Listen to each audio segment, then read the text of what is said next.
Olá, aqui professor Aécio Flávio Lemos para mais um vídeo.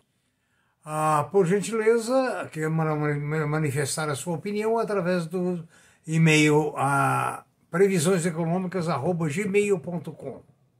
Na página www.previsioneseconomicas.com.br você encontra a lista dos nossos mais de 200 vídeos, quase 300 podcasts, que poderão servir, como sempre, nas suas aulas, nos seus bate-papos, na troca de ideias.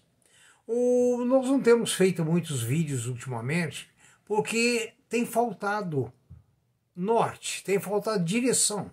Para onde vamos?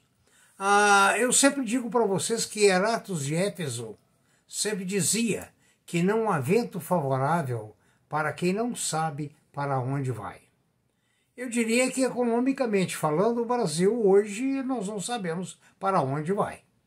Ou seja, numa economia capitalista existe uma performance das empresas. Numa economia socialista, a performance é outra.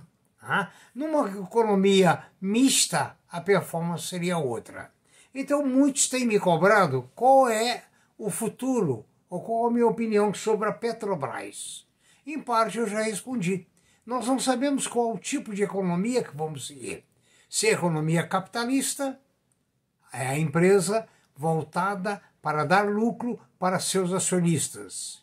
Se é uma posição socialista, a empresa voltada para atender os desejos e a vontade do Estado. Enfim, nós estamos sem norte. Por enquanto, estamos sem norte. Então, o futuro da Petrobras fica nessa especulação. Um dia está a R$22, um dia a 26, um dia a 27, referindo-se a PN. Então, o resultado, só poderemos afirmar alguma coisa quando tivermos alguma coisa firme, porque no momento estamos flutuando. A palavra correta é essa. Então, além do assunto Petrobras, que eu tenho sido cobrado, e já dei a resposta, que eu estou, digamos assim, estou completamente analfabeto sobre o futuro da Petrobras, embora eu deva lembrar a vocês que acionistas internacionais poderão fazer peso em cima dessa performance, desse trabalho. Ou seja, em governos anteriores nós vimos grandes empresas, grandes instituições, grandes fundos processando a Petrobras dos tribunais internacionais e levando vantagem por desvio de funções, desvio de objetivos ou objetivos não tão bem agradáveis, vamos dizer assim, para ficar uma palavra mais suave. A outra coisa que me tem sido cobrado demais é sobre a reforma fiscal. Ora, é uma coisa bonita a reforma fiscal, vocês concordam? Veja bem, a reforma fiscal nós podemos dizer que ela pode ser estrutural, ou qualquer outro nome que queiram dar. Ou seja, ela vai simplificar a malha de impostos. Hoje nós temos impostos municipais, estaduais, federais e diversos tipos de impostos dentro de cada uma dessas entidades. Então, para a contabilidade, para os analistas, para os contadores, a situação via bem complexa. O que seria, então, uma reforma fiscal? Por um lado, o estrutural seria simplificar, como, por exemplo, nos Estados Unidos, existe o imposto de consumo, que cada estado tem a sua alíquota, e existe o imposto de renda. Enfim, há uma definição, uma facilidade. Tanto é quando você compra algo nos Estados Unidos, se custa $10, você não vai pagar 10. Você vai pagar 10 mais o imposto daquele estado, daquele local.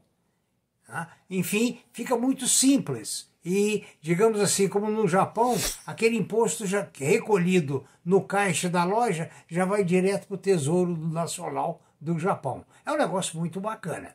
Agora, eu pergunto, adianta alguma coisa uma reforma fiscal no Brasil sem cortar as despesas?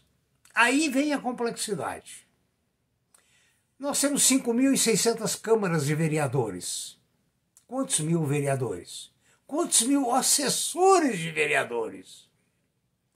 Quantos deputados estaduais? Cada estado tem a sua Câmara. Cada Câmara tem os seus assessores, pessoas que são inteligentes e dão ideias maravilhosas, né? Ou seja, essa classe que eu estou me referindo é uma classe que aumenta a produção do Brasil, gera riqueza, né? Gera riqueza. Tem o Senado e tem a Brasília, com aqueles milhares de funcionários. Agora, a reforma fiscal seria o quê? Um jeito de diminuir a carga tributária. Porque em economia nós sabemos que quanto menor for a carga tributária, maior será a quantidade de dinheiro em poder do público. Maior a quantidade de dinheiro em poder do público, o que ocorre? Maior é o consumo. Maior é o consumo, maior é a geração de empregos. Maior é a geração de consumo, maior é o giro dos impostos. Ou seja, uma coisa boa puxa a outra. Agora, se nós temos uma carga, temos um Estado inchado, quero lembrar que o vereador, no meu tempo de jovem, não ganhava nada. Era um cargo de honra. E não tinha assessores também. E dava muito prejuízo ser vereador, porque não tinha Câmara de Vereadores. As reuniões eram cada semana ou cada mês na casa de um ou de outro. Aí tinha a despesa do pão de queijo, do café e assim sucessivamente. Então, era um peso. Né? O meu avô mesmo foi deputado por Minas Gerais, na época, aí na virada de 1900, por aí. Mas ele não tinha salário, não era uma profissão. Ele recebia um ticket para ele ir para uma pensão em Belo Horizonte e uma passagem no ônibus ou na jardineira para que ele atingisse a capital. Ele não deixou nenhuma vantagem para a família e nem tinha nenhuma vantagem. Então a reforma fiscal deveria reduzir a despesa. A reforma fiscal é como nós. Você a cada mês, com inflação, você tem menos dinheiro para gastar. O que é que você faz? Você não vai contrair dívida. Você não vai gastar mais do que o que você tem. Você vai procurar cortar gastos. Agora, uma reforma fiscal no Brasil, para ser eficiente e eficaz, teria que ter os dois lados. O lado estrutural e o lado do corte de despesas.